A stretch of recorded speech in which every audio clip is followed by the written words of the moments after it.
আসসালামু আলাইকুম দর্শক, আশা করছি সবাই অনেক ভালো আছেন। টিএম কুকিংয়ে আপনাদেরকে ওয়েলকাম জানাই। আজকে আমি আপনাদের সাথে খুবই সহজ একটা রেসিপি শেয়ার করব। শুধুমাত্র একটি ডিম আর কিছু পেঁয়াজ কুচি দিয়ে এই পাকোড়াটা আমি তৈরি করে দেখিয়েছি। আশা করছি আজকের রেসিপিটি আপনাদের কাছে ভালো লাগবে। আর এরকম সহজ রেসিপি পেতে চ্যানেলটি সাবস্ক্রাইব করে রাখতে পারেন। এখানে আমি পাকোড়াটা তৈরির জন্য নিয়েছি পেঁয়াজ কুচি করা 1 কাপ মতো আছে। একদম মিহি কুচি করে পেঁয়াজ কেটে নেওয়ার চেষ্টা করবেন। এরপরে দিয়ে দিয়েছি স্বাদ মতো লবণ আর দিয়েছি শুধুমাত্র একটা ডিম। এখন আমি সবগুলোকে একটু ভালো করে মেখে নেব।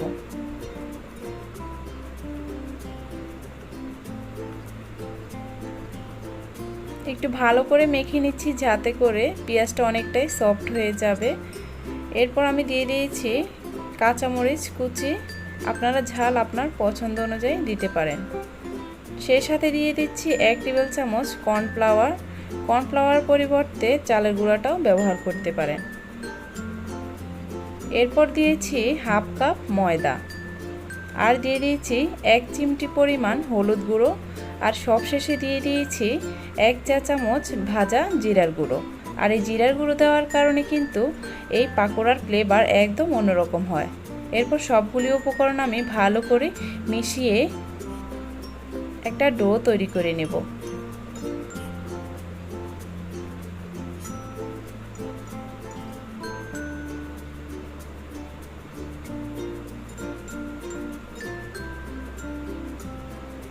এখন আমি লম্বালম্বিভাবে এই পাকোড়ার একটা শেপ দিয়ে নিয়েছি। আপনারা আপনাদের পছন্দ মতো গোল গোল করেও শেপ দিয়ে নিতে পারেন। এরপর চুলায় একটা প্যান বসিয়ে দিয়েছি, তেলটা মিডিয়াম গরম করে নিয়েছি। একে একে সব পাকোড়াগুলি আমি দিয়ে দেব।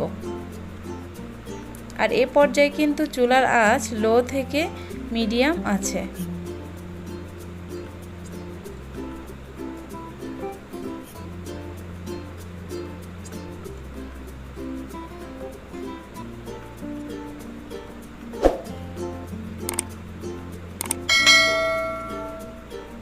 একদম ব্রাউন করে আমি ভেজে নিয়েছি। চুলার আঁচটা একটু কমিয়ে রাখলে ভিতর থেকেও পাকোড়াটা অনেক ক্রিস্পি হয়। এখন আমি সবগুলো একটু কাঁটা চামচের সাহায্যে উল্টিয়ে দিয়েছি। এই পাকোড়াটা বানাতে খুবই অল্প সময় লাগে আর খেতেও কিন্তু ভীষণ মজার। আর এই পাকোড়াটা আপনারা ইফতারে পরিবেশন করতে পারেন। তবে রমজান ছাড়াও কিন্তু বিকেলের নাস্তায় এই পাকোড়াটা চায়ের সাথে একদম জমে যাবে। এখন আমি সবগুলি পাকোড়া তুলে নিচ্ছি।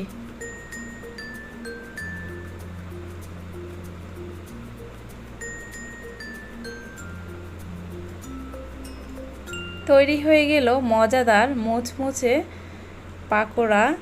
আর এটা কিন্তু আপনার চিকেন পাকোড়া অথবা অন্য যে কোনো পাকোড়ার চেয়ে কিন্তু স্বাদ কম যায় না।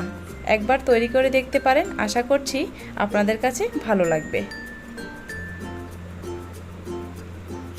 সবাই অনেক অনেক ভালো থাকুন। আজকের মতো বিদায় নিচ্ছি। আল্লাহ হাফেজ।